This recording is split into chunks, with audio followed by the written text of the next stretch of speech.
Bukankah orang yang mengetahui nama orang munafik pada zaman Rasulullah itu Tolhah? Ya, sahabat bukan sahabat Tolhah. Hudzaifah. Sahabat Hudzaifah Ibnul Yaman itu yang mengetahui siapa nama orang-orang munafik pada zaman Rasul. Perhatikan, apa yang dilakukan Umar kalau dia mendekat kepada Hudzaifah. Ya Hudzaifah, apakah saya ini orang munafik ataukah tidak? Bahkan Abu Bakar itu juga pernah mengatakan apakah Abu Bakar itu telah munafik? Karena sesungguhnya kemunafikan ini yang kita khawatirkan. Dan Ibnu Shuraik rahimahullahu ta'ala seorang tabi'in berkata, tidaklah aku menjumpai 30 sahabat kecuali tidak ada yang paling mereka khawatirkan kecuali menjadi munafik. Jadi para sahabat itu khawatir menjadi munafiknya itu besar banget. Dan itu nampak tercermin pada sikap yang diperlihatkan oleh Umar bin Khattab radhiyallahu anhu. Makanya Umar bin Khattab itu merasa jangan-jangan saya munafik. Makanya juga Handhalah dan Abu Bakar kan pernah merasa begitu. Selamat datang di channel Tauhid Istiqomah. Semoga video ini bisa membawa berkah untuk kita semua. Amin. Alhamdulillah, tentunya senantiasa kita bersyukur kepada Allah atas seluruh nikmat yang Allah berikan. Walaupun bertubi-tubi pada kesempatan beberapa waktu yang terakhir, kita sering sekali mendapatkan berita kematian, berita seseorang dari keluarga kita yang masuk ICU, dan banyak berita-berita yang membuat kita bersedih dan membuat terkuras air mata kita. Tetapi kita yakin betul bahwasanya Allah memberikan episode yang berat ini pasti dibalik satu kesulitan disertai dengan dua kemudahan. Karena memang Allah tidak pernah mengatakan hidup ini mudah. Tetapi Allah mengatakan bahwasanya di balik satu kesulitan ada dua kemudahan. Kita yakin di balik beratnya kita merasakan pandemi ini, selalu ada harapan yang kita harus senantiasa tambatkan kepada Allah. Bahwasanya kebaikan itu pasti akan datang, kemudahan itu pasti akan datang. Dan pastinya pandemi ini mungkin ada yang sudah merenggut keluarga kita, ada yang sudah membuat wafat di antara circle kita. Semoga ini bisa menjadi tambahan kebaikan untuk kita, untuk melunakkan hati kita, bahwasanya ajal dan kematian itu sangat dekat dengan kehidupan kita. Apapun yang kita rasakan, apapun yang kita temui pada pandemi ini, tidak boleh membuat kita putus asa untuk selalu bersyukur kepada Allah. Karena syukur itu bukan hanya ketika dalam kondisi lapang, syukur itu bukan hanya dalam kondisi bahagia, tetapi syukur itu juga dibutuhkan dalam kondisi ujian yang datang dan kondisi yang berat. Karena kesyukuran pada kondisi yang berat, itulah perkara yang sangat dicintai oleh Allah pada kehidupan manusia ketika manusia berhasil memaknai syukurnya itu pada setiap kondisi, terutama pada kondisi yang berat. Kepada Allah kita bersyukur, kepada Allah kita mengharapkan pertolongan darinya. Semoga ujian-ujian dan kesulitan yang akan datang pada teras kehidupan kita akan menjadi mudah bagi kita menyelesaikan selama kita mendapatkan pertolongan. Pertolongan inilah yang kita harapkan semoga terus turun dalam kehidupan kita.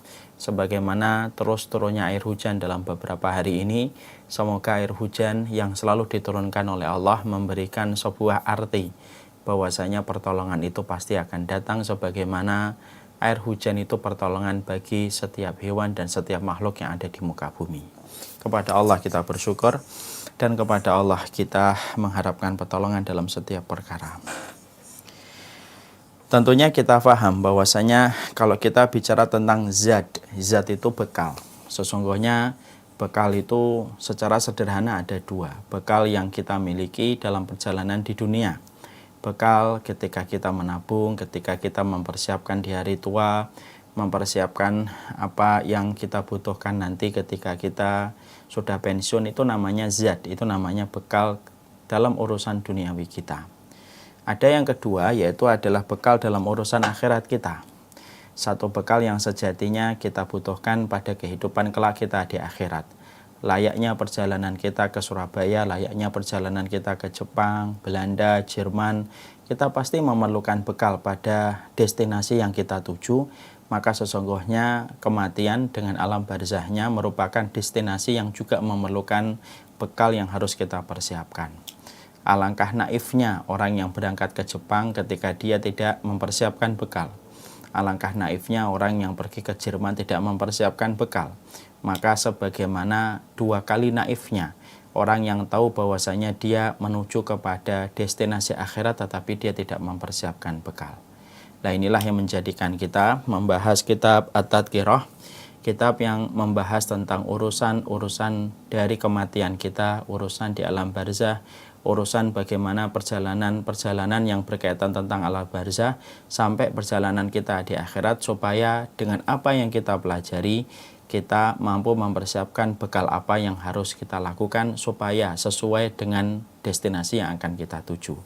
Orang yang beruntung yaitu adalah mereka yang mempersiapkan bekalnya pada destinasi yang dia tuju dan sesuai dengan kebutuhan. Inilah yang kita inginkan. Inilah yang menjadikan kita, karena kita tahu bahwasanya orang yang besar itu memikirkan yang besar, dan urusan yang besar itu adalah urusan kematian dan urusan hari kiamat. Anin naba'il adim. Sesuatu yang besar itu adalah difikirkan sama orang yang besar. Makanya ketika kita ingin menjadi orang yang besar, bukan ingin menjadi orang yang biasa, bukan menjadi orang yang ringkih, tetapi kita ingin menjadi orang yang besar, maka yang kita pikirkan itu adalah sesuatu yang besar, dan sesuatu yang besar itu adalah kematian dan kehidupan kita di akhirat. Dan inilah yang kita persiapkan supaya ketika kita tahu apa yang nanti kita hadapi, kita bisa mempersiapkan planning terukur, tersistematik, kita bisa mempersiapkan roadmap-nya kita sebelum kematian itu datang, supaya kita mampu mempersiapkan yang terbaik pada kehidupan kita ketika kita memejamkan mata. Sekarang mari kita buka.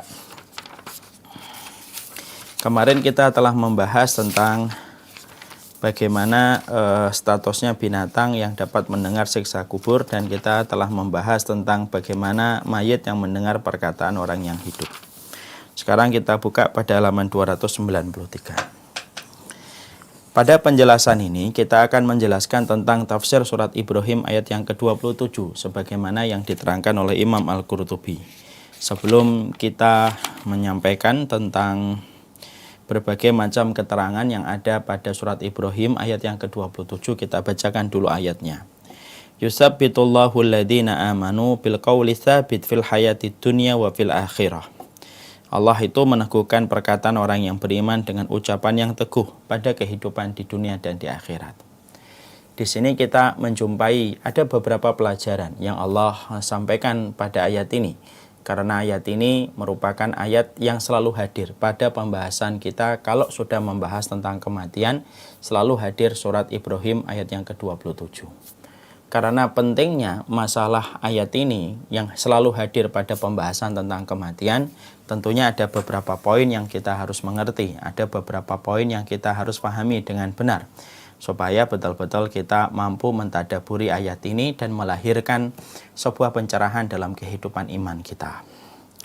Yang pertama, bahwasanya Allah itu mensifati dirinya dengan sebuah perbuatan, bahwasanya Allah itu meneguhkan orang yang beriman. Berarti salah satu di antara perkara yang Allah lakukan di dalam sifatnya yang sempurna, Allah itu bukan hanya mengabulkan doa, tetapi Allah itu meneguhkan orang-orang yang beriman. Berarti disinilah kita akhirnya mengetahui kenapa banyak orang solih ujiannya mereka itu berat. Kenapa banyak orang yang taat, musibah yang mereka hadapi itu sulit. Tetapi kenapa orang-orang yang solih, orang-orang yang beriman ketika menghadapi ujian dan musibah yang berat, selalu mereka mampu menyelesaikan ujian itu walaupun sangat berat mereka hadapi. Ternyata kita menjumpai dan kita mendapati pada ayat ini karena Allah itu meneguhkan orang yang beriman. Makanya kita kemudian kita merenung, kalau Allah sudah meneguhkan orang yang beriman, siapa yang mampu untuk mengalahkan dan siapa yang mampu untuk meruntuhkan dan merontokkan hatinya orang yang beriman ketika sudah diteguhkan oleh Allah Subhanahu wa taala. Makanya kehidupan kita kalau kita renungkan berarti kita ini sudah diteguhkan oleh Allah ataukah tidak. Karena apa? Karena Allah sudah memberikan sifat, pada sifatnya yang sempurna bahwasanya Allah itu salah satu sifatnya adalah meneguhkan orang yang beriman dalam berbagai macam ujian, dalam berbagai macam musibah, dalam berbagai macam rintangan yang dia hadapi di dalam kehidupan. Ketika dia menjalani ketaatan dia kepada Allah, maka Allah yang teguhkan hatinya. Karena kekuatan dari Allah itu kekuatan pada hati. Karena kekuatan hati akan menimbulkan kekuatan pada fisik dan kekuatan pada setiap langkahnya. Makanya sering sekali saya berkata, manusia itu kalau dikuatkan oleh Allah, dikuatkan pertama kali bukan fisiknya, tetapi yang dikuatkan itu pertama kali adalah hatinya. Makanya kalau hati sudah kuat, berdiri di belakang seorang imam yang membaca pada setiap rakaatnya 2 jam, dia tidak gemetar. Kenapa? Karena Allah kuatkan hatinya. Allah kalau sudah mengkuatkan hatinya, hasil yang akan terjadi adalah spektakuler. Dan itu akan mempengaruhi fisiknya. Berapa banyak fisik yang kuat, tetapi ketika mendapatkan satu ujian, dia tidak kuat. Karena kekuatan fisik itu sangat tergantung pada kekuatan hati. Dan orang yang beriman itu selalu dikuatkan hatinya oleh Allah. Makanya kita selalu memintakan kepada Allah di dalam salah satu doa yang sering kita ulang. Ya muqallibal qulub, tsabbit qalbi ala dinika. Ya Allah yang memutarbalikkan hati, tsabbit. Tsabbit itu akar kata yang sama dengan kata yusabbit. Ya Allah, teguhkanlah hatiku. Karena sesungguhnya kekuatan hati merupakan sumber dan poros dari semua kekuatan dalam kehidupan itu dimulai dari kekuatan hati. Dan Allah itu mengkuatkan dan meneguhkan hati. Karena ketika seseorang itu sudah kuat hatinya, maka akan selalu kuat seluruh fisik yang dia miliki dalam melakukan setiap perjalanan hidupnya. Kemudian yang kedua, yusabbitullahu alladhina amanu bil qauli tsabit. Maka sesungguhnya yang diteguhkan oleh Allah itu siapa? Orang yang amanu, orang yang beriman. Berarti kalau kita memperhatikan pada ayat ini, berarti iman itu ada dua. Ada iman yang dibenarkan oleh Allah, ada iman yang didustakan oleh Allah. Kalau iman seorang manusia itu dibenarkan oleh Allah, maka dia akan diteguhkan oleh Allah. Apa yang dia perbuat dan apa yang dia lakukan akan diteguhkan oleh Allah. Selama syaratnya terpenuhi. Syaratnya itu adalah imannya itu dibenarkan oleh Allah. Makanya yang paling sulit bukanlah beriman. Yang sulit itu adalah beriman dan iman kita diteguhkan dan dibenarkan oleh Allah. Makanya mari kita sedikit flashback. Kalau kita ingat pada waktu saya menyampaikan riwayatnya Bara' bin Azib. Ya, ketika ada seorang manusia, ketika mereka di dalam kuburnya ditanya malaikat Munkar dan Nakir. Lalu kalau manusia itu mampu menjawab satu persatu pertanyaan Munkar dan Nakir, maka Allah berfirman di atas arsy-Nya. Lalu memberitahukan kepada apa yang di dalam kubur itu. Shadaqa abdi. Sesungguhnya hambaku ini telah benar. Shadaqa abdi telah benar. Berarti iman itu ada dua. Ada iman yang dibenarkan oleh Allah, ada iman yang didustakan oleh Allah. Dan inilah yang menjadikan kita ini harus mengerti dan harus meraba apakah iman yang kita miliki adalah iman yang dibenarkan oleh Allah ataukah iman yang didustakan oleh Allah. Karena yang kita khawatirkan bukan hanya zina, yang kita khawatirkan bukan hanya khamar. Yang kita khawatirkan itu apabila iman yang kita miliki tidak dibenarkan oleh Allah dan justru didustakan oleh Allah, maka inilah yang menjadikan kerusakan pada urusan kehidupan kita dan urusan akhirat kita. Dimulai ketika iman yang kita miliki didustakan oleh Allah. Makanya berusaha betul bagaimana kita berkomitmen pada keimanan kita, melaksanakan setiap perintahnya Allah, berkomitmen kuat untuk meninggalkan setiap larangan-larangan yang Allah berikan dalam kehidupan kita, maka itulah yang akan menjadikan iman seseorang itu dibenarkan oleh Allah. Dan orang kalau sudah dibenarkan imannya oleh Allah, maka Allah akan memberikan kepada manusia itu salah satu sifatnya, yaitu meneguhkan orang beriman selama iman orang itu dibenarkan oleh Allah Subhanahu wa Ta'ala. Lah, iman yang dibenarkan oleh Allah itu indikatornya apa, Ustaz? Setidaknya ada 3. Iman itu tidak tercampur dengan kesyirikan, iman itu tidak tercampur dengan kekufuran, dan iman itu tidak tercampur dengan kemunafikan.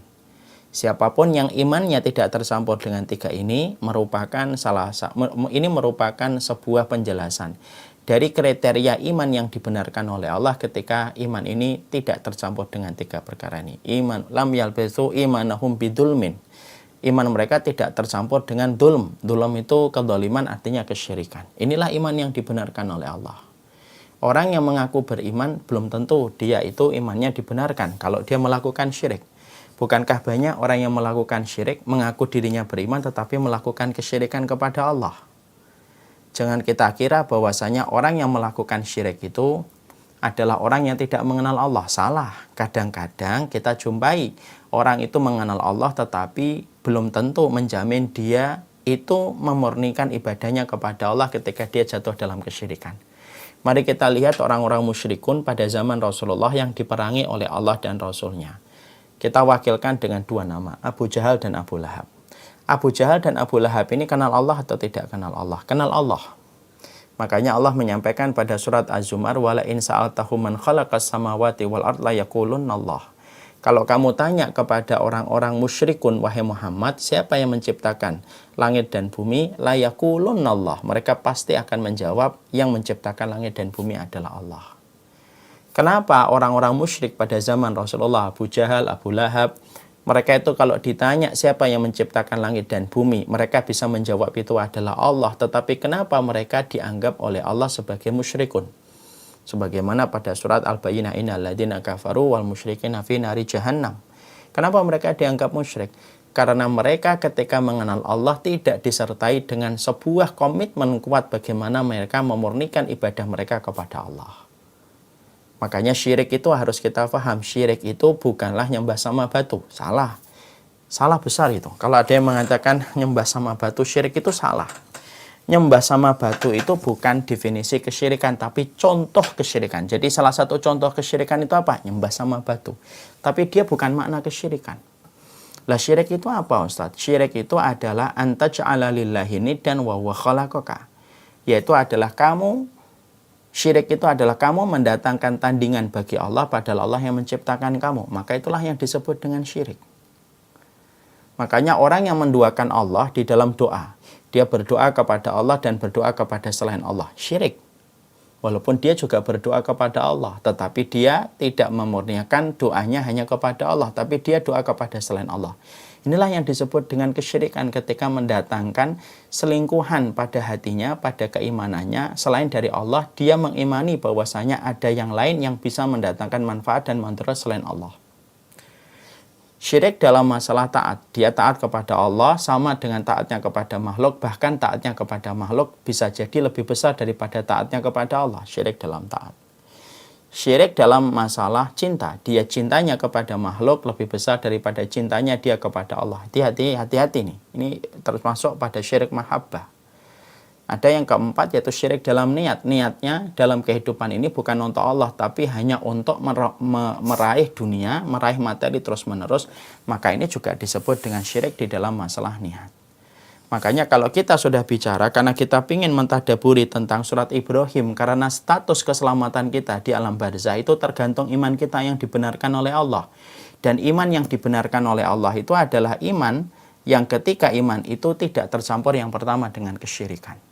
Makanya kita harus mempelajari syirik itu apa. Akidah ini harus kita betul-betul fahami, harus betul-betul kita pelajari, harus betul-betul kita gali setiap waktunya. Karena inti dakwahnya para nabi itu mengajarkan tentang tauhid, dan tauhid itu head to head dengan kesyirikan. Orang yang faham tentang tauhid, yang faham konsekuensi dari tauhid itu akan mengerti bagaimana Islam itu berlepas diri dari kesyirikan. Tetapi naasnya hari ini materi kesyirikan itu menjadi salah satu materi yang banyak orang tidak tahu. Definisi syirik tidak paham, macam-macam syirik tidak mengerti, dan ini bisa berakibat fatal. Kenapa? Ketidaktahuan seseorang pada sesuatu akan sangat besar memungkinkan dia terperosok pada sesuatu itu. Kita kalau tidak tahu tentang sesuatu, maka kita akan lebih mudah terperosok pada sesuatu itu.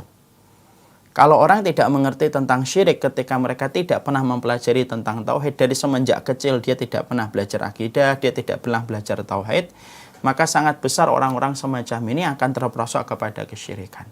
Dan kesyirikan ini termasuk salah satu fitnah yang kita harus betul-betul khawatirkan, harus betul-betul kita takutkan bisa menimpa keimanan kita. Kenapa kita harus betul-betul mengkhawatirkan kesyirikan itu, Ustaz? Karena begini. Karena Rasulullah SAW menyampaikan pada sebuah hadis yang sahih. Wa ma antum fi syirki illa kasya'ratil bayda fi jildi sawril aswadi. Perumpamaan kalian umatku yang jatuh di dalam kesyirikan itu sebagaimana perumpamaan domba yang hitam legam. Dari seluruh tubuhnya, dari kaki, telinga, moncong hidungnya, semuanya hitam. Lalu kemudian ada garis melintang putih sedikit. Nah, garis melintang putih sedikit itu, kata Nabi, menggambarkan umatku yang selamat dari kesyirikan. Adapun hitamnya domba itu menggambarkan umatku yang terperosok di dalam kesyirikan. Itu kata Rasulullah.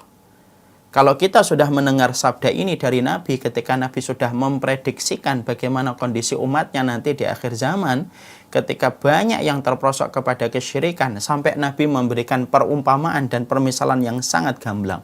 Sebagaimana domba yang berwarna hitam legam di sekujur tubuhnya, ada garis melintang putih. Garis melintang putih merupakan umatnya Nabi yang selamat dari kesyirikan. Dominasi hitam pada domba itu merupakan gambaran dari umatnya Nabi yang terperosok dari kesyirikan.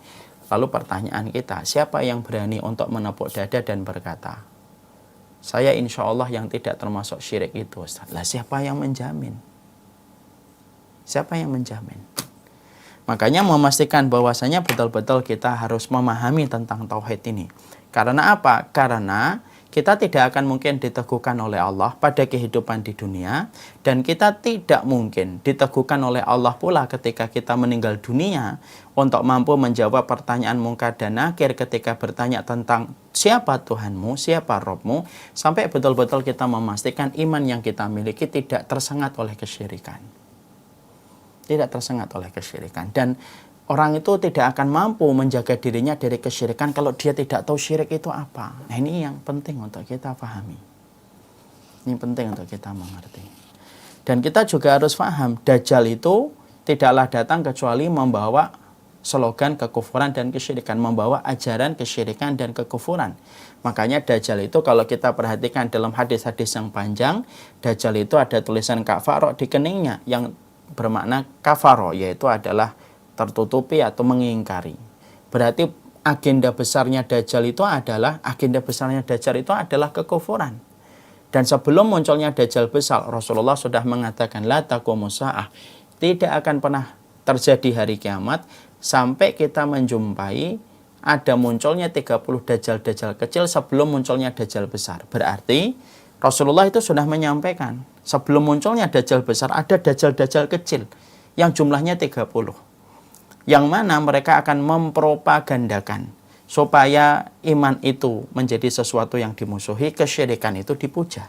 Yang hak itu direndahkan, yang batil itu diangkat. Itu yang dilakukan Dajjal-Dajjal kecil. Penyebutan Nabi dengan kata 30 bukan bermaksud membatasi, tetapi menunjukkan banyaknya Dajjal-Dajjal kecil yang mereka memiliki agenda yang sama, memiliki bahasa yang sama, dan propaganda yang sama dengan Dajjal besar sebelum munculnya Dajjal besar.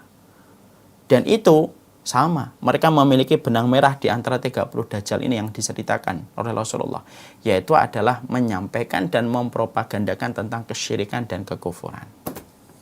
Ini kan kita khawatir nih.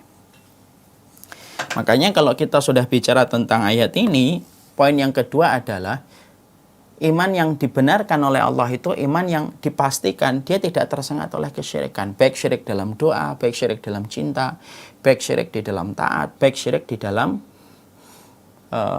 niat. Karena bisa jadi kita tergelincir, sadar atau tidak sadar. Makanya salah satu doa yang harus senantiasa kita lazimi ketika kita sudah berada pada akhir zaman, Dajjal-Dajjal kecil sudah mulai muncul, mereka memiliki benang merah dengan Dajjal besar untuk mempropagandakan kesyirikan dan kekufuran, maka doa yang kita harus selalu hadirkan pada hati kita dan lisan kita itu adalah berusaha betul supaya diri kita, keluarga kita, anak-anak kita terjaga dari kesyirikan, sebagaimana doa itu pula yang didoakan oleh Nabi Ibrahim kepada keturunannya supaya keturunannya tidak terjatuh kepada kesyirikan. Makanya kita berdoa, Allahumma inna na'udzubika an nusyrika bika syai'an na'lamuhu wa nastaghfiruka lima la na'lamuhu.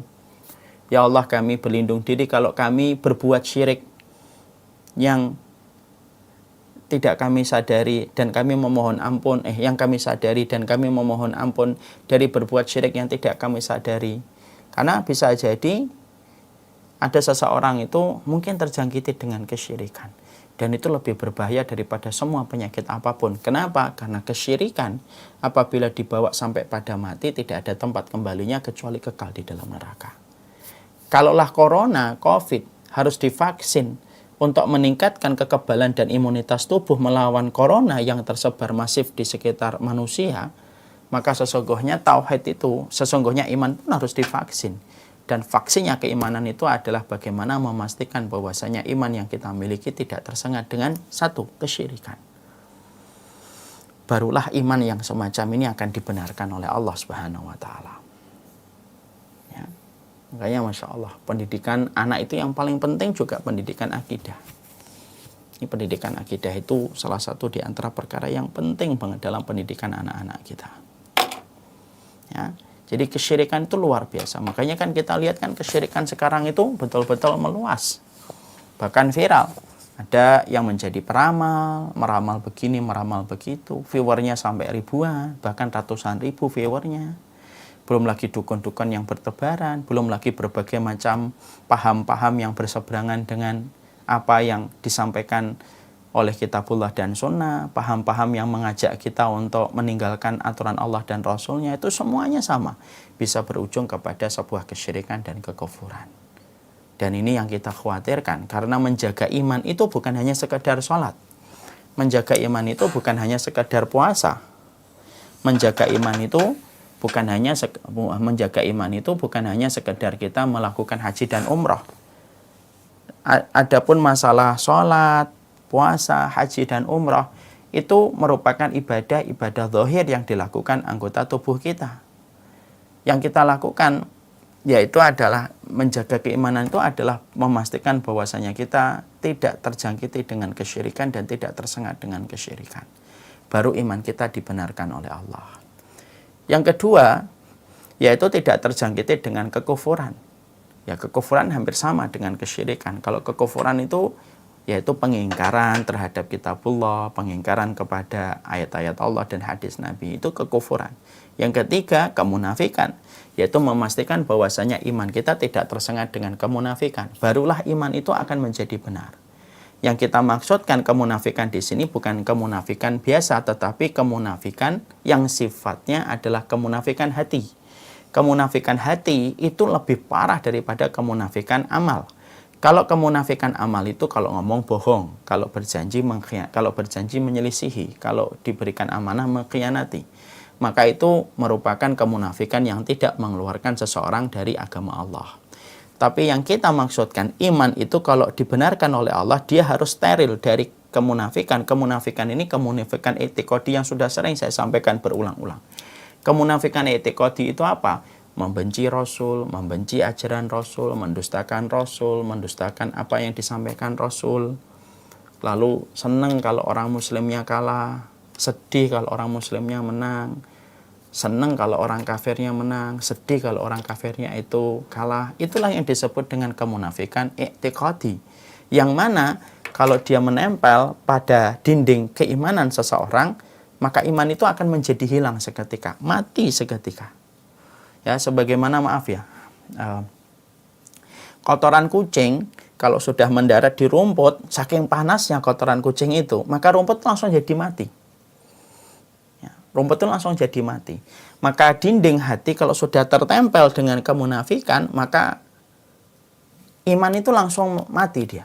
Karena dia tidak kuat untuk menahan buruknya dan kehinaan yang dimiliki pada kemunafikan. Makanya kemudian orang-orang munafik ini, menjadi orang munafik itu sesuatu yang kita harus khawatirkan. Bukan menjadikan kita gampang nuduh orang munafik, bukan itu. Tapi untuk meraba diri kita ini, jangan-jangan kita menjadi munafik atau tidak. Dan pertanyaan apakah kita menjadi munafik ataukah tidak, itu pertanyaan yang wajar dalam keimanan. Bukankah Umar itu meraba hatinya bahwasanya dia khawatir jadi munafik? Setingkat Umar bin Khattab radhiyallahu anhu. Makanya kita coba bedah sirah. Bukankah orang yang mengetahui nama orang munafik pada zaman Rasulullah itu Thalhah? Ya, sahabat bukan sahabat Thalhah. Hudzaifah. Sahabat Hudzaifah Ibnul Yaman itu yang mengetahui siapa nama orang-orang munafik pada zaman Rasul. Perhatikan, apa yang dilakukan Umar kalau dia mendekat kepada Hudzaifah. Ya Hudzaifah, apakah saya ini orang munafik ataukah tidak? Bahkan Abu Bakar itu juga pernah mengatakan apakah Abu Bakar itu telah munafik? Karena sesungguhnya kemunafikan ini yang kita khawatirkan. Dan Ibnu Shuraik rahimahullahu ta'ala, seorang tabi'in berkata, tidaklah aku menjumpai 30 sahabat kecuali tidak ada yang paling mereka khawatirkan kecuali menjadi munafik. Menjadi munafik. Jadi para sahabat itu khawatir menjadi munafiknya itu besar banget. Dan itu nampak tercermin pada sikap yang diperlihatkan oleh Umar bin Khattab radhiyallahu anhu. Makanya Umar bin Khattab itu merasa jangan-jangan saya munafik, jangan-jangan saya munafik. Makanya juga Handolah dan Abu Bakar kan pernah merasa begitu. Handolah pada satu waktu keluar dari rumahnya berkata, laqad nafaqa Handolah. Handolah telah menjadi munafik, ketemu dengan Abu Bakar. Sampai Abu Bakar juga mengatakan, Abu Bakar juga telah menjadi munafik. Saking besarnya khawatirnya mereka. Kalau pada zaman Umar bin Khattab, Abu Bakar, ternyata mereka sudah khawatir terhadap kemunafikan karena ada orang-orang munafik yang hidup pada zaman Rasulullah, apalagi 1400 tahun setelah mereka. Orang munafik itu ribuan kali lipat jumlahnya daripada jumlah yang pernah hadir pada zaman Rasulullah. Dan kita pun juga harus merasa apakah kita ini menjadi munafik ataukah tidak. Ini penting. Karena apa? Hasan al-Basri itu berkata, orang yang selalu merasa khawatir dirinya munafik, justru disitulah tumbuh keimanan. Karena iman itu yang benar akan menjadikan seseorang itu merasa gelisah apakah dia munafik ataukah tidak. Tapi kalau orang itu merasa dirinya itu aman dari kemunafikan, bisa jadi telah tumbuh kemunafikan. Dan kemunafikan ini, Masya Allah, ini luar biasa, begitu banyak. Orang-orang yang nanti mengaku dirinya muslim, diulang-ulang itu, saya ini muslim, tapi dia benci syariat. Dia benci agamanya, dia benci syariat agamanya gitu. Makanya kalau saya melihat orang semacam ini, kalau ada orang yang benci sama agamanya sendiri gitu, padahal dia mengaku muslim berkali-kali walaupun tidak ditanya. Kadang-kadang pertanyaan saya kepada mereka itu simpel, sederhana. Kalau memang agama ini sudah tidak lagi menarik bagimu karena kamu melihatnya selalu buruk, lalu alasan apa yang membuatmu bertahan pada agama ini? Karena orang munafik itu selalu memandang agamanya itu buruk. Tapi anehnya pada saat yang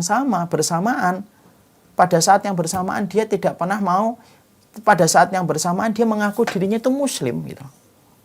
Makanya orang munafik pada zaman Rasulullah SAW itu apa? Ittakhadhu aymanahum junnatan fasaddu an sabilillah. Orang munafik pada zaman Rasulullah itu selalu mereka itu bersumpah bahwasanya mereka itu beriman.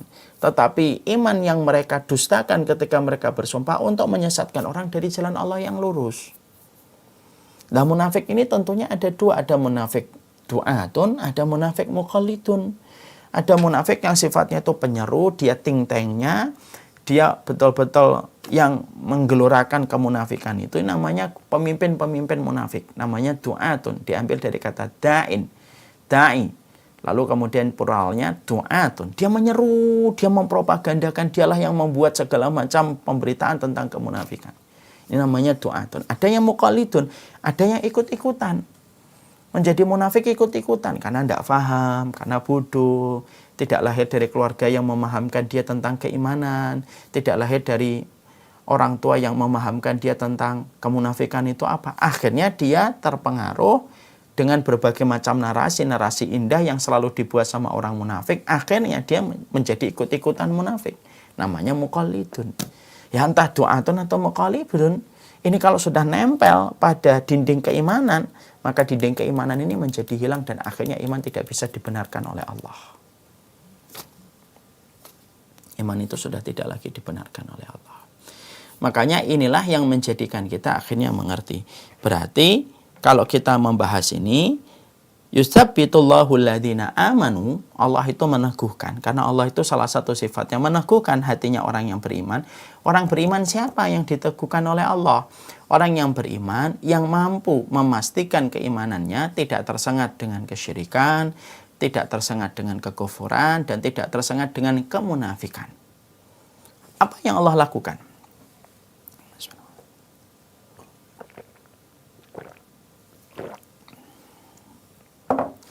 Apa yang Allah lakukan ketika kemudian Allah itu mendapati orang-orang yang beriman yang didustakan, yang dibenarkan? Maka yusabbitullahu alladzi bil qauli tsabit. Allah akan teguhkan dengan perkataan yang kokoh. Para ulama lalu kemudian menyebutkan perkataan kokoh itu apa? Perkataan kokoh itu ya perkataan keimanan, perkataan la ilaha illallah. ketika dia pada saat akhir kehidupannya, dia mampu mengucapkan kalimat syahadat, la ilaha illallah di akhir kehidupannya. Allah teguhkan perkataannya itu. Fil hayati dunia wa fil akhirah. Dalam kehidupan di dunia ataupun dalam kehidupan di akhiratnya. Dan Allah itu akan teguhkan pula ketika dia di alam barzakh, ketika dia berada pada alam kematiannya, maka dialah yang akan dibantu oleh Allah untuk digerakkan lesannya, untuk menjawab dari apa pertanyaan yang ditujukan oleh malaikat Munkar dan Nakir. Jadi yang menjadikan seorang mukmin mampu menjawab pertanyaan Munkar dan Nakir ketika dia bermalam yang pertama di alam barzakh, yang membuat dia mampu menjawab itu adalah Allah. Karena Allah mendapati imannya itu benar, imannya itu jujur, imannya itu bukan iman yang dusta. Ketika Allah mendapati imannya itu jujur, imannya bukan iman yang dusta, maka Allah meneguhkan perkataannya. Perkataannya ketika menjelang kematiannya dan perkataannya ketika berada di alam barzakh, maka dia mampu menjawab, ini adalah Rasulullah. Ketika ditanya siapa sosok laki-laki ini adalah Muhammad Rasulullah. Siapa Robmu? Maka dia menjawab, bahwasanya Rob saya adalah Allah. Siapa nabimu yang diutus kepadamu? Maka dia menjawab, itu adalah Muhammad, abduhu wa rasuluhu. Apa agama yang diutus kepadamu? Maka dia menjawab, sesungguhnya itu agama Allah, yaitu adalah agama Islam. Dan yang meneguhkan itu adalah Allah. Ya. Karena apa? Karena kemudian itu merupakan perkara yang berat. Itu merupakan perkara yang sejatinya adalah perkara yang sulit. Makanya beruntunglah orang-orang yang mereka itu telah dibenarkan oleh Allah sampai kemudian mereka mampu menjawab itu dalam kondisi malam pertamanya dia ketika di alam barzakh. Makanya inilah yang menjadikan kita adalah dari surat Ibrahim yang ke-27, disinilah kita memiliki sebuah evaluasi besar pada keimanan kita. Apakah keimanan kita ini sudah dibenarkan oleh Allah, ataukah keimanan kita ini masih didustakan karena kita mengatakan beriman tetapi ternyata kita tidak pernah membersihkan iman kita dari kesyirikan. Ataukah iman kita itu kita merasa beriman padahal iman kita masih tercampur dengan kekufuran. Apakah kemudian iman kita tercampur dengan kemunafikan? Pertanyaan dari perenungan ini yang akan menentukan posisi kita pada pusaran keimanan. Apakah iman kita yang dibenarkan oleh Allah ataukah iman kita yang didustakan oleh Allah? Makanya Masya Allah, inilah yang menjadikan kita harus paham kalau sudah bicara iman, selalu yang kita harus pahami adalah berhadapan dengan Allah. Yang paling penting itu pandangan Allah. Yang paling penting itu adalah penilaian Allah. Memastikan bahwasanya seluruh perjalanan ilmunya kita, perjalanan amalnya kita, memastikan bahwasanya iman yang kita miliki adalah iman yang dibenarkan oleh Allah Subhanahu wa taala. Makanya kita minta kepada Allah supaya kita senantiasa diberikan kalimat yang hak dalam setiap kehidupan kita. Maka disinilah kemudian kita paham. Itulah yang kita pahami dari surat tafsir surat Ibrahim ayat yang ke-27. Sekarang kita akan buka halaman 297. Setelah kita bicara tentang perenungan dan tadabbur yang disebutkan oleh Imam Al-Qurtubi pada surat Ibrahim ke-27, kemudian Imam Al-Qurtubi menyampaikan hal-hal yang dapat menyelamatkan mukmin dari bencana di alam kubur, fitnah dan azabnya. Ini sudah pernah kita sampaikan, tapi kita coba jelaskan kembali karena ini ada di kitabnya walaupun tidak secara detail karena sudah kita sampaikan. Perkara-perkara yang bisa menyelamatkan mukmin dari bencana di alam kubur dan fitnahnya itu ada beberapa macam. Yang pertama, menjaga perbatasan negara. Maka ini merupakan salah satu di antara keutamaan yang besar, menjaga perbatasan dari serangan-serangan musuh yang mereka ingin untuk merusak dan ingin memerangi negara yang dihuni oleh kaum muslimin sebagai mayoritasnya. Makanya Rasulullah SAW menyampaikan ribatu yaumin wa lailatin khairum min siyami syahrin wa qiyamih wa in mata jaru alaihi amaluhu alladhi kana ya'maluhu wa ujri alaihi rizquhu wa aminal fattan. Menjaga perbatasan negara sehari semalam lebih baik daripada puasa sunnah disertai sholat malam selama 1 bulan. Jika dia meninggal ketika dia menjaga perbatasan itu, maka mengalir kepadanya amal yang pernah dilakukan, dialirkan kepadanya rezekinya dan dia dipelihara dari penguji kubur. Artinya bahwasanya menjaga di perbatasan-perbatasan kaum muslimin, ya, lalu dia menjaga itu supaya kaum muslimin itu dalam kondisi yang aman, dia dalam kondisi yang aman, tidak terancam dengan keserangan, tidak terancam dengan kematian. Orang-orang yang berkorban ketika dia ribat menjaga di perbatasan, maka sesungguhnya itu merupakan salah satu amal yang bisa mengamankan seseorang dari fitnah dan adab di dalam kuburnya. Kemudian yang kedua, termasuk di antara perkara yang bisa memberikan penjagaan dan keselamatan kepada kita ketika kita berada di alam barzah itu apa? Yaitu adalah terbunuh. Orang yang terbunuh berperang di jalan Allah. Ini disebut dengan mati syahid. Orang-orang yang mereka itu mati syahid termasuk salah satu perkara yang mengamankan kehidupan seseorang di dalam barzahnya, di dalam kuburnya. Katanya kita paham ya, orang yang mati syahid dan tidak ada yang dia miliki pada niatnya kecuali adalah membela kalimat Allah, niat itu benar, lalu dia terbunuh di tempat yang benar dalam peperangan, maka sesungguhnya Allah akan memberikan kepadanya banyak keistimewaan, dimulai dari kematiannya. Kematiannya, maka dia tidak merasakan sakaratul maut. Jadi seluruh sakaratul maut yang dirasakan manusia, sampai Nabi merasakan sakaratul maut, itu tidak dirasakan oleh mereka yang matinya mati syahid. Orang yang terbunuh dalam peperangan, contohnya di Palestina. Ada peperangan melawan Israel, kemudian salah satu di antara orang yang berjuang mujahidnya itu ada yang ditembak, lalu terkena bagian kepalanya. Lalu dia sempat meregang nyawa, mungkin setengah jam, sampai meninggal dunia. Maka dia tidak merasakan sakaratul maut. Tidak merasakan sakaratul maut. Dia hanya merasakan sebagaimana digigit semut, dan itu merupakan sebuah kenikmatan baginya. Makanya orang yang mati syahid, kalau sudah di akhirat tidak ada permintaan mereka, kecuali mereka ingin balik ke dunia supaya merasakan kembali sensasi mati syahid. Ketika mereka tidak merasakan apapun kecuali digigit semut.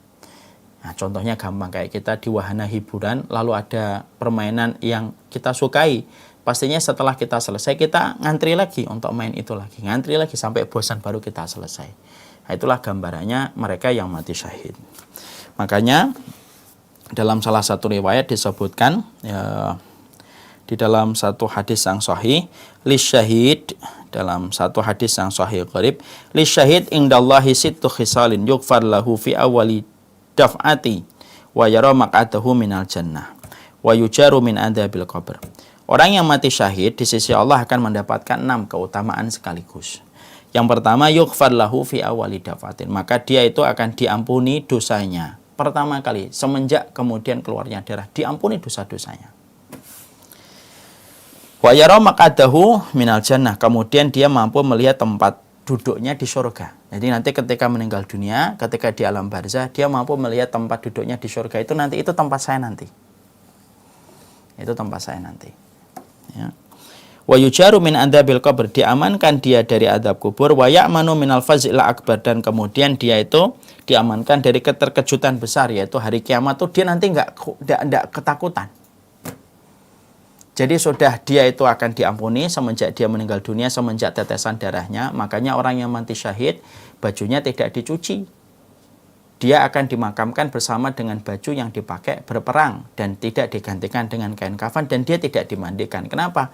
Supaya darah itu akan menjadi saksi di hadapan Allah atas perjuangan dia ketika dia membela kalimat Allah. Itu rahasianya kenapa orang yang mati syahid tidak dimandikan dan tidak dikafani. Lah, darahnya yang mengucur itu menjadi saksi dia diampuni dosanya. Lalu kemudian dia itu akan melihat tempat duduknya di surga. Lalu kemudian dia diamankan ketika di dalam kubur, dia aman, dia tidak tersentuh oleh apapun dari adab kubur, tidak tersentuh apapun. Karena apa? Karena dia sudah mendapatkan ketakutan di saat dia sedang berperang di jalan Allah. Ya, makanya kemudian ada satu riwayat yang kita jumpai bahwasanya kafa bibarikatis suyufi ala ra'sihi fitnatan, ya. Cukuplah kilatan pedang yang dilihat sama orang yang sedang berjihad itu menjadi ujian baginya. Jadi kenapa orang yang mati syahid tidak mendapatkan fitnah kubur. Dia tidak mendapatkan fitnah kubur. Ya, dia betul-betul ngerasa aman, dia nggak ada ketakutan ketika dia di dalam di dalam kuburnya. Karena ketakutan yang dia dapatkan ketika dia berperang itu sudah menjadi ketakutan, penyebab gugurnya ketakutan dia di dalam kuburnya. Kenapa? ketakutan ketika membela kalimat Allah di dunia, itulah yang menjadi alasan terindahnya Allah untuk tidak memberikan ketakutan kepadanya ketika dia berada di alam barzakh. Wa yujaru min adzabil qabr. Lalu kemudian diamankan dari azab kubur. Ini yang ketiga. Wa ya'manu minal fazil akbar. Lalu kemudian diamankan dari keterkejutan hari kiamat. Artinya ketika hari kiamat dia tidak ada rasa ketakutan. Dan nanti ketika dibangkitkan dia dalam kondisi tersenyum. Kan kita sudah mempelajari manusia itu ketika dibangkitkan dari alam kubur itu beda-beda kondisinya. Manusia itu ketika dibangkitkan dari azab kubur itu kan beda-beda. Ada yang dalam kondisi sempoyongan, kayak orang kerasukan setan. Siapa itu? Mereka yang makan riba dan tidak bertobat sampai mati. Mereka dalam kondisi sempoyongan sebagaimana orang kesetanan. Ada yang dibangkitkan dalam kondisi buta, meraba-raba ketika akan dikumpulkan ke padang mahsyar. Siapa ini? Orang-orang yang mereka ketika di dunia tidak pernah sama sekali memberikan waktu untuk mempelajari ilmu akhirat. Ilmunya Allah, ilmunya Rasulullah dianggap remeh dan dianggap tidak penting karena tidak menunjang profesi dan karirnya. Akhirnya apa? Pokoknya sholat, puasa, tapi sekalinya ayo belajar yuk. Nggak mau dia, karena merasa itu tidak penting. Ada yang dibangkitkan dalam kondisi tidak membawa daging di wajahnya. Siapa ini? Yaitu adalah mereka-mereka yang suka meminta-minta padahal dia masih mampu. Ada yang dibangkitkan miring, yaitu dalam kondisi berpoligami tidak adil. Ada yang dibangkitkan mengeluarkan bau nanah di sekujur kain kafa di sekujur tubuhnya ketika orang ini niyahah dan ketika meratapi mayit. Macam-macam. Tapi ada yang dibangkitkan dalam kondisi tenang, tersenyum, tidak ada sama sekali raut dan rona ketakutan pada wajahnya. Tidak ada rasa rona ketakutan, itu tidak ada. Wa ya'manu, kata Rasulullah, wa ya'manu minal fazil akbar. Dia diamankan oleh Allah dari keterkejutan hari yang besar, yaitu hari kiamat. Itu kan hari yang besar. Anin nabail adzim, itu hari yang besar. Orang itu terbelalak matanya ketika mereka akan menjumpai hari kiamat itu datang. Tapi bagi orang yang mati syahid, enggak, dia tenang. Dia tenang, dia senyum. Karena dia tahu, akhir dari perjalanan dia pada waktu itu, akhirnya itu adalah di surga. Jadi misalkan gini, orang akan naik sebuah bis, rebutan tiket biasanya ketika lebaran. Orang itu ketika mau ke terminal, perasaan mereka itu harap-harap cemas. Jangan-jangan tiketnya habis atau tidak habis. Nanti kalau habis dia nggak bisa pulang, barang sudah dibawa ke terminal dengan susah payah. Apa yang terjadi? Kalut kalau sudah sampai terminal, cepat turun, cepat nyari orang yang jual tiket. Beda dengan orang ketika dia sudah beli tiket sebelumnya, dia tenang. Yang lain kalang kabut, harap-harap cemas bisa mendapatkan tiket atau tidak. Dia tenang, santai, duduk, dia mungkin minum, mungkin dia nyantai duduknya. Kenapa? Dia sudah dapat tiket, tinggal nyari tempat duduknya. Itu perumpamaan yang bisa kita dekatkan ilustrasinya kepada orang yang mati syahid. Kenapa orang yang mati syahid itu? Tadi kan kita jawab, kenapa orang yang mati syahid itu aman di adab kubur? Karena ketakutan dia ketika berperang itu sudah menjadi cukup bagi Allah untuk menggugurkan ketakutan dia di dalam barzah. Kenapa kemudian dia itu diamankan ketika dia dibangkitkan di alam kuburnya, ketika dikumpulkan di padang mahsyar? Kita tahu jawabannya. Karena dia tahu bahwasanya tempatnya nanti di surga. Jadi dia tahu ini tuh nanti seremonial aja, nanti kemudian ini ditanya ini nanti ujungnya ke surga, dia sudah mengerti. Ya.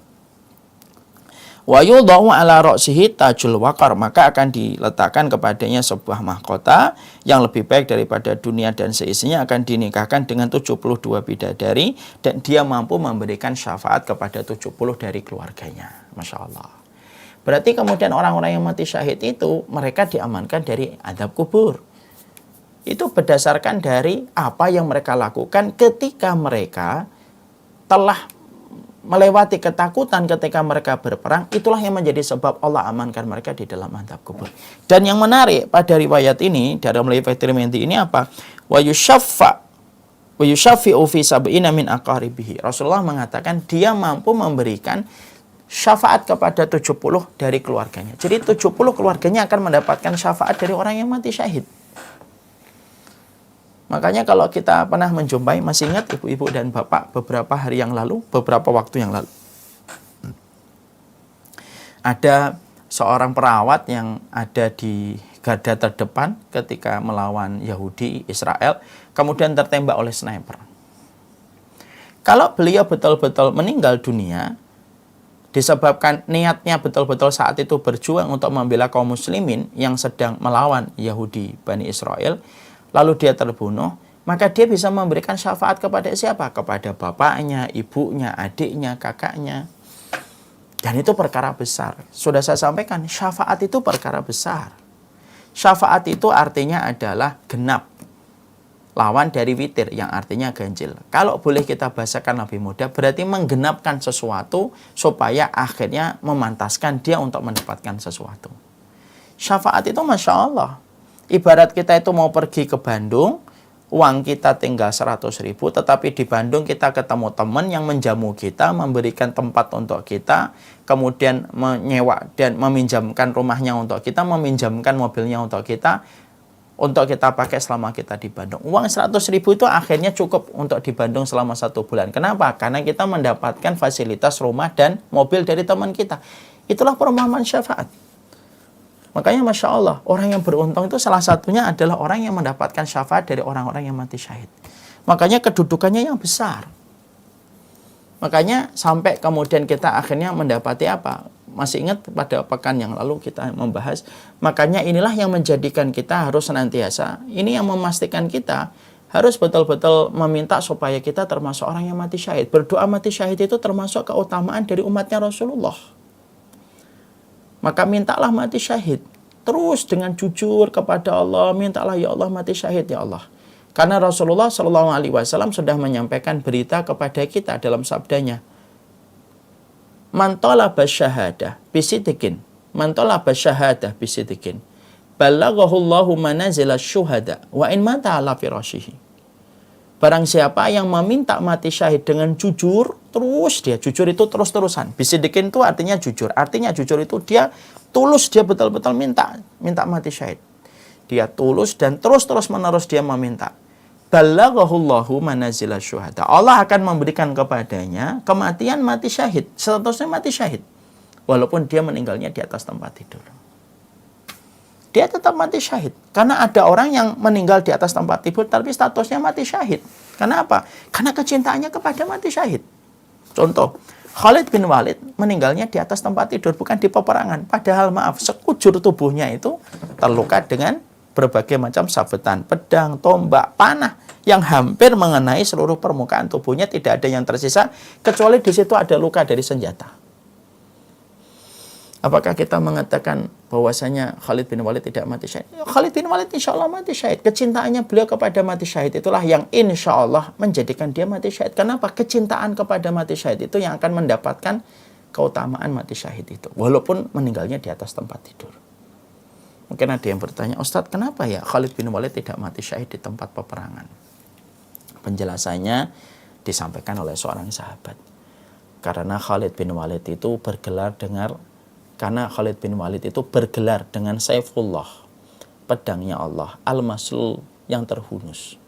Dan Allah tidak membiarkan pedangnya Allah itu jatuh, hina di dalam peperangan. Makanya Allah tidak memberikan kematian pada Khalid ketika dalam peperangan untuk menjaga pedangnya Allah supaya meninggalnya mulia. Makanya kemudian kalau kita mendapati riwayat ini, itulah yang menjadikan kita kondisikan suami kita, anak kita, yuk minta terus mati syahid. Maka kalau terus minta mati syahid, maka Allah akan memberikan kepadamu keutamaan mati syahid walaupun meninggalnya di atas tempat tidur. Bacaan tertentu, artinya membaca Al-Mulk itu termasuk salah satu perkara yang bisa menjadikan seseorang itu diamankan dari azab kubur. Makanya pastikan kita menghafalkan surat Al-Mulk. Tabarakalladzi biyadihil mulku wa huwa ala kulli syai'in qadir. Harus dihafal kalau bisa, harus ditargetkan, harus diupayakan. Ustadz, ini saya sudah tua. Ini loh, begini. Kemampuan otak itu tidak pernah berhenti sampai kapanpun. Kalau ada di antara kita yang mengatakan otak itu bekerja terhenti setelah dia berumur 30 tahun. Enggak ada itu. Otak terus bekerja, dia selama masih hidup terus bekerja dia. Makanya kita harus mengasah kemampuan otak. Dan tidak ada perkara yang paling patut untuk mengasah otak kita kecuali dengan hafalan Quran. Bisa Ustaz? Bisa. insya Allah bisa. Sekali lagi, Rasulullah SAW mengatakan, kalau kita ikhlas, pasti Allah yang akan mengatur bagaimana kemudahan itu kita dapatkan. Ya, makanya saya yakin bahwasanya ini bisa. Hafalkan surat Al-Mulk, itu salah satu di antara syarat supaya kita diamankan dari adab kubur. Saya nggak mampu menghafal, saya cuma membacanya, tidak apa-apa, tapi menghafal itu lebih baik. Ingat ya, rumah yang tidak dibacakan Quran itu rumah kuburan. Berarti dada yang tidak ada hafalan Qurannya itu berarti dada kuburan. Nah, tolonglah, ada yang kita bawa sebelum kita meninggal dunia. Masuk bahasa Inggris pinter, teori fisika pinter, teori ekonomi makro dan mikro pinter. Masuk hafalan Quran surat Al-Mulk aja kita nggak hafal. Tentunya kan kita malu. Kita meminta surga kepada Allah, tetapi kalamnya tidak pernah kita bersemangat untuk menghafalnya. Intasdukillaha yastuka. Kata Rasulullah, apapun kalau niatnya itu sudah karena Allah, maka pasti Allah yang akan mengatur bagaimana apa yang dia niatkan karena Allah itu mudah terjadi. Ya. Kemudian yang keempat, mati sakit perut, maka termasuk salah satunya disampaikan dalam satu hadis yang sahih, bahwasanya man yaqtuluhu batnuhu lam yu'adzab fi qabrihi. Barang siapa yang dia itu mati sakit perutnya, maka dia tak akan diadab di dalam kuburnya. Nah, ini tentunya para ulama mencoba untuk menjelaskan sakit perut ini apa aja sih, ya mencret dan berbagai macam penyakit-penyakit dalam. Maka insya Allah mereka adalah orang-orang yang akan diamankan dari azab kuburnya, tapi dengan satu syarat, tapi dengan dua syarat, sabran wahtisaban, sabar dan harus mengharapkan pahala di sisi Allah. Ini merupakan salah satu perkara yang kita harus hafal. Jadi sakit itu apakah akan mendatangkan keselamatan dari adab kubur? Iya, selama kita sabar dan mengharapkan pahala di sisi Allah. Ini ada sebuah pertanyaan. Gini, Ustadz, apakah COVID ini orang yang meninggal dunia akan mendapatkan mati syahid ataukah tidak? Memang kita jujur ya, para ulama kemudian mengatakan ada dua pendapat. Ada yang mengatakan COVID ini kayak taun. Kalau yang mengatakan bahwasanya COVID ini kayak taun, berarti orang yang meninggal COVID itu sebagaimana orang yang terkena taun, dia mati syahid. Mati syahidnya di akhirat, bukan mati syahid di dunia. Di dunia tetap dimandikan, dikafani, tetapi dia syahid di akhirat. Ada yang mengatakan bahwasanya COVID ini bukan taun. Pertimbangannya, kenapa COVID ini bukan taun? Karena COVID ini masuk juga ke Madinah dan Mekah. Karena penduduk Mekah dan Madinah ada yang kena COVID. Padahal taun, kalau taun itu tidak akan pernah bisa memasuki Mekah dan Madinah, kata Rasulullah SAW. Terlepas dari perbedaan para ulama tentang masalah COVID ini taun ataukah tidak, nah, kalau saya lebih luas menjawabnya. Begini aja lah, kalau memang tidak mau dipusingkan dengan perbedaan yang terjadi, perdebatan yang cukup panjang, apakah COVID ini taun ataukah tidak, sekarang gini aja. Siapapun yang sakit, lalu dia bersabar, mengharapkan pahala di tengah sakit yang dia dapatkan, tidak ada balasannya kecuali surga. Itu kita harus yakin itu. Ini sebuah kabar yang sudah disampaikan oleh Rasulullah dalam sabdanya yang harus kita yakini dan kita harus imani. Saya ambilkan sebuah riwayat.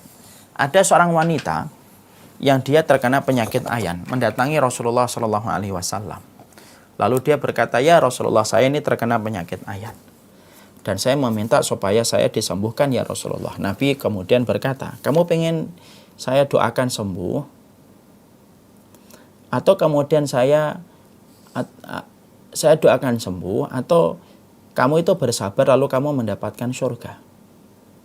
Lalu kemudian perempuan itu berkata, saya kalau memang sabar saya mendapatkan surga, saya kemudian pengen bersabar ya Rasulullah supaya mendapatkan surga. Ya sudah, Rasulullah nggak mendoakan. Akhirnya wanita itu berpaling dari Nabi. Dalam perjalanan tiba-tiba wanita itu balik lagi kepada Rasulullah. Ya Rasulullah, kecuali satu ya Rasulullah. Apa?